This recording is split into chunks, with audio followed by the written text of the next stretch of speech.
গাজন আসছে, গাজন আসছে, গাজন আসছে, ফাইনালি সেই দিনটা চলে এলো। রাস্তার ধারে দেখো যত মানুষ দাঁড়িয়ে আছে, এদিকে দেখো ঢাকের শব্দতে আমার ছোট্ট ভাঙনাটার ঘুমও ভেঙে গেছে। যারা বাবাকে মানসিক করে প্রণাম সেবা খাটার জন্য, তারা দেখো বাড়ি থেকে প্রণাম সেবা খেটে খেটে বাবার মন্দিরকে যাচ্ছে। আবারও কেউ যেখানে পরেশমণি ঠাকুর থাকে সেই পুকুরে স্নান করে প্রণাম সেবা খেটে বাবার মন্দিরকে যায়। যে যেমন আর কি মানসিক করে সে তেমনভাবেই আর কি মানসিক শোধ করে।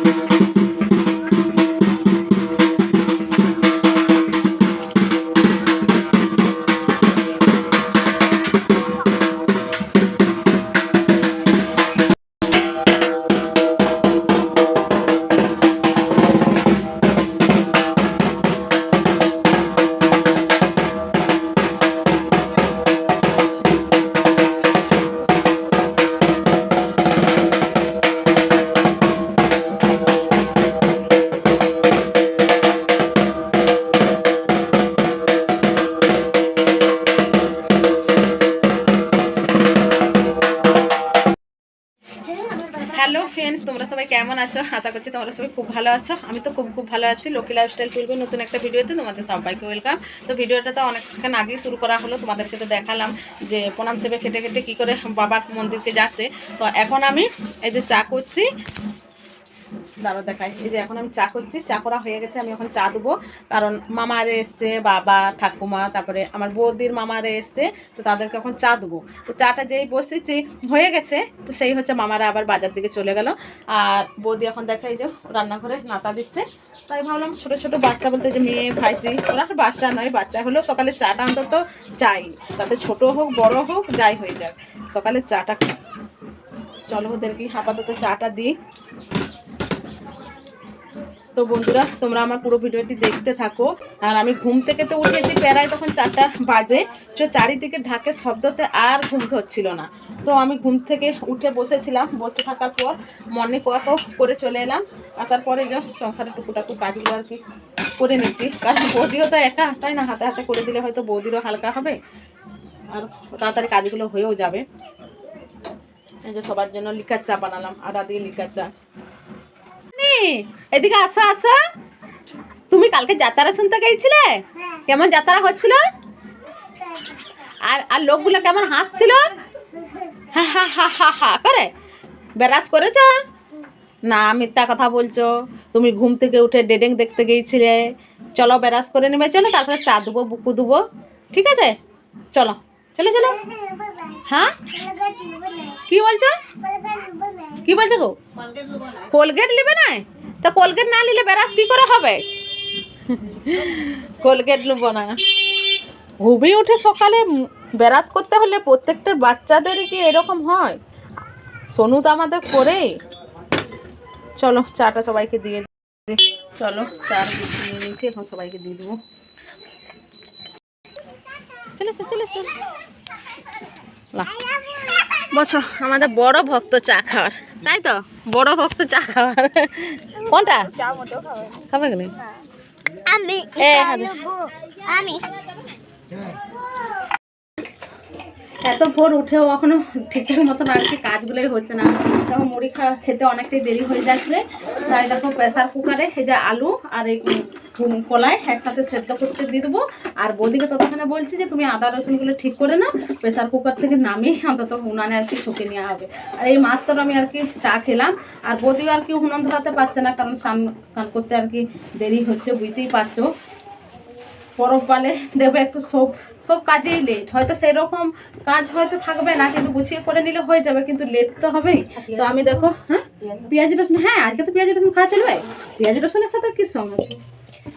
পেঁয়াজ রসুনের সাথে তো সঙ্গে তো নুন দিয়ে দিই। হ্যাঁ নুনটা দিয়ে দিলে নুনটা লাগবে।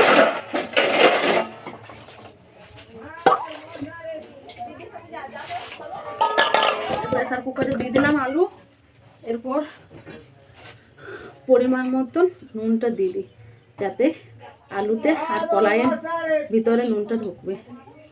তো চলো মুড়ি টুড়ি খাওয়া হলে পর তারপরে আমি কি স্নান করবো।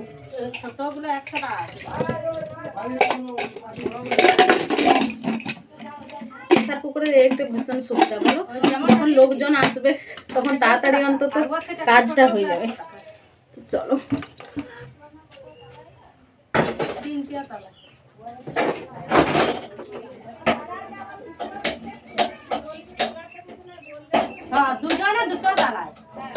থাকলে বা ছাড়া না থাকলে তো আবার তো রান্না হবে। তো এখনো পর্যন্ত দিদি আর এসে পৌঁছায়নি। তো মানে দিদি আর জামাইবাবুর কথা আর কি বলবো। তো আমার বোনপুর আর কি শরীর খারাপ ছিল, তো শরীর খারাপের জন্য বোনপুর আর কি একটা ছোট্ট অপারেশন করাচ্ছিল। তো বাঁকুড়ে দেখাচ্ছিল, তো বাঁকুড়ে দেখাতে দেখাতে আমাদের দিদি আরে কি মনে হয়েছে অন্য জায়গায় অপারেশন করেছে, কিন্তু সেইখানে অপারেশনটা সাকসেসফুল হয়নি। মানে আবার ব্যথা আর জল দাঁড়িয়ে গিয়েছিল সেই জায়গাতে। তো সেই করে আবার পরশু দিন ভর্তি হয়েছে বিকালে, আর কালকে অপারেশন হয়েছে। তাই দিদিদের আসতে দেরি হচ্ছে, তো দিদি আরে কিন্তু আসবে। তো সেই জন্য দিদির সাথে একটু বকাঝোকাও হয়ে গেছে, মানে দিদিকে এটা সেটা বলে দেওয়ার জন্য আর কি দিদি রেগে যাচ্ছে। কিন্তু রেগে যে গেলে তো চলবে না, বলে সত্যি কথাই তাই। মানে টাকা পয়সাটা দেখতে গেলে হবে না, কিন্তু দেখতে গেলে হবে হচ্ছে আমার বোনপোর জন্য। আর আমার বোনপো তো ছোটো, ও তো কষ্ট পাচ্ছে। আর এতেই যেখানেই ডাক্তার দেখাবে সেখানেই শুধু দুর্বল আর দুর্বল, দুর্বলের জন্য বেশি সমস্যা হচ্ছে। এ আকাশ সোনা সোনা এ মাটি, আমিও কিন্তু সঠিক জানি না গানটা, অর্ধেকটা বললাম আর অর্ধেকটা বলতে পারলাম। তো মামা তখন স্নান করছে, বাথরুমে ঢুকেছে স্নান করছে।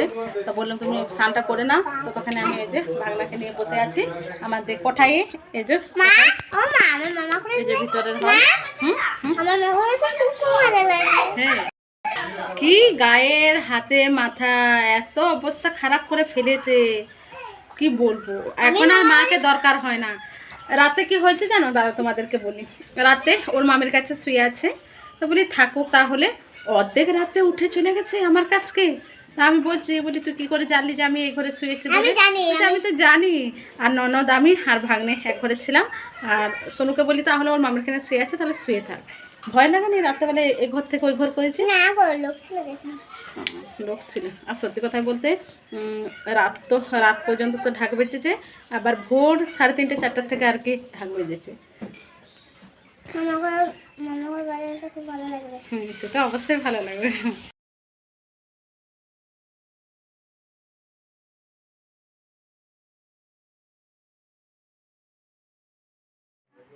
এই যে এই দিদি প্রণাম সভা খাটতে গিয়েছিল, তো বাড়ির থেকে নয়, ওই যে বললাম পরশার পাড় যেটাকে পরেশমণি ঠাকুর থাকে, তো সেইখান থেকে প্রণাম সভা খেটেছে। আর এতক্ষণে আমি ভিডিওটা এডিটিং করছিলাম, তাই দাদাকে বললাম যে ঘুগনিটা আর কি ছকে নেওয়ার জন্য। যেহেতু প্রেসার কুকারে সিদ্ধ করতে দেওয়া হয়েছিল, তো দাদা বলছে হলুদগুলো দেওয়া হয়েছে মানে গোটা গোটা হয়ে গেছে। নিশ্চয়ই হলুদগুলো ঠিকঠাক মতন হয়তো শুকানো হয়নি, বা প্যাকেটের মধ্যে থাকার জন্য ডেলা হয়ে গেছে। তাই বললাম হলুদগুলোকে থালাই করে রোদ্দুরে দিতে। আর এদিকে দেখো আমার মোবাইলের পাকা পাকা কথা, ক্যামেরা অন করলেই বলবে পিপি আমাকে দেখাও। তো মুড়ি টুড়ি খাওয়ার পর ভাবলাম স্নানটা করে নিই। তো বৌদি বলল অনেকটাই দেরি হয়ে গেছে, তুমি আমাকে সবজিগুলো কেটে বনিয়ে দাও, তাহলে হয়তো আমি তাড়াতাড়ি করে রান্নাটা করে নিতে পারবো। তো বৌদি দেখো এখন মাছ ভাজছে, মাছগুলো আমি বেছে দিয়েছিলাম। মাছগুলো বাছার পর বৌদি যে ভেজে নিচ্ছে, আমি এরপর স্নানটা করে নেবো। এখন বাজে দুপুর 2টা, সবে মাত্র স্নান টান সেরে একটু সাজুগুজু করে নিয়েছি। তারপর দেখো চেয়ারে বসে আছি। তো আজ আমার স্নান করতে অনেকটাই দেরি হয়ে গেল, কারণ বৌদি যেহেতু রান্না করছিল, তো বৌদিকে সমস্ত কিছু কাটা বোনা ছিঁচা ছুলা করে দিলাম। বৌদি এই রান্নাও হয়ে গেল, আর আমার এদিকে দেখো স্নানও হয়ে গেল। বড় ওখানে স্নান করছে, আর মেয়ে মামা বাবা এমনকি ভাইজি বোন ওরা সব ওই ঘরে খাচ্ছে। চলো তোমাদেরকে দেখায়।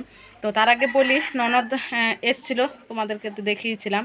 তো ননদের শরীর অসুস্থতার জন্য ননদকে সকালে মানে মুড়ি টুড়ি খাওয়ার পর ননদের শরীরটা খুব অসুস্থ হয়ে পড়ে। তাই দাদা যে আমার শ্বশুরবাড়িতে আর কি যে রেখে দিয়ে আসে। তো আমাদেরও খারাপ লাগছে, কারণ বেশ ছিল। আর ননদের ছেলেটা হয়তো মানে নতুন এখানকে এলো, মানে সবাইকার সাথে মিশেছিল, তো সেই জন্য কান্নাকাটিও করেনি, তো সেইটার জন্য বেশি ভালো লাগছিল। এমনকি দাদা যখন দিতে যায়, দাদা বলে যে ও বাড়ি যেতে চাইছিল না, মানে ও দিদিকে খুঁজছিল। তো সেটা শোনার পর আবার বেশি করে মনটা খারাপ লাগছে। এতক্ষণ যেন ঘরটা ফাঁকা ফাঁকা লাগছিল, আর মনেই হচ্ছিল না যে গাজন দেখতে এসছি না আমরা এমনি ঘুরতে এসছি। এই যে দিদি আরে দেখো চলে এসছে, দিদি, বোনঝি, জামাইবু, এমনকি আমার বোনপো। বোনপো তো খুবই মানে ধূর্ত। তো বোনপো আসার পর থেকেই যেমন একটা বেশি গমগমানি আওয়াজ হয়ে গেল। তো এখন দেখো দিদি আরে সবাই মিলে আসার পর আমরা এখন খেতে বসেছি। দুপুরে রান্না বান্না দেখো দেখিয়ে দিলাম। তো দুপুরের খাওয়া দাওয়ার পর সবাই মিলে টানা একটা ঘুম দিয়ে দিলাম। ঘুম দেওয়ার পর এখন সন্ধ্যা হয়ে গেছে। এই যে এই উনুনটাতে ভাত হয়েছিল, আর বাইরে দেখো একটা উনুন করা হয়েছে। এই উনুনটাতে রান্নাবান্না আর কি করা হবে, মানে রান্নাবান্না বলতে তরকারিগুলো শুধু করা হবে। আর দেখো যে যার মতন কাজে ব্যস্ত, কেউ আদা রসুন ছুলছে, কেউ পেঁয়াজ ছুলছে, কেউ আবার পোস্ত হবে বলে হ্যাঁ আলু কাটছে। আর এটা হচ্ছে আমার ছোটো মামা। ছোটো মামা দেখো মাংস কাটছে। 3টা দেখো গোটা মুরগি নিয়ে এসেছিলো। তো গোটা মুরগিগুলোকে বেশ ভালো করে গরম জলে ডুবিয়ে ছুলে আবারও জল দিয়ে পরিষ্কার করে নিলে এখন মামা মাংসটা কেটে নিচ্ছে। আর এইদিকে দেখো আমাদের চন্দনদা রাঁধুনি।